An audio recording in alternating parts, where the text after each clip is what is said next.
ఏంటను ఇది? దీనిలో chicken cauliflower అది? చికెన్, వంకాయ, టమోటా. వంకాయ టమాటా విడిగా వండి చికెన్ విడిగా ఉండొచ్చు, రెండు ఎందుకు కలిపేసావు? ఎందుకంటే మనం బ్యాచిలర్స్ కేజీ చికెన్ 1 వీక్ రావాలి. మనం కావాలంటే ఆర్డర్ చేస్తాను. ముక్కలేందే మనకేం ముద్ద దిగదు. ఎస్పెషల్లీ నీకు. నిన్ను బిర్యానీ చేసా, ఈరోజు మళ్ళీ చికెన్ కర్రీ అంటే కొద్దిగానే ఉంది ఫ్రిడ్జ్లో. రేపు రావాలి, ఎల్లుండి రావాలి కదా, మళ్ళీ సండే తెచ్చుకో. టేస్ట్ చేసి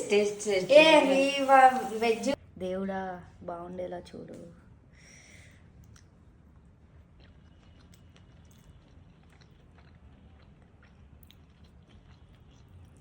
అంత బ్యాడ్గా కూడా ఏం లేదు. పాసా ఫెయిలా? పాస్ కానీ మళ్ళీ ట్రై చేయ. అల్టిమేట్ అసలు. రోజు ఇంకా అరుణాకి ఇలానే మిక్సింగ్.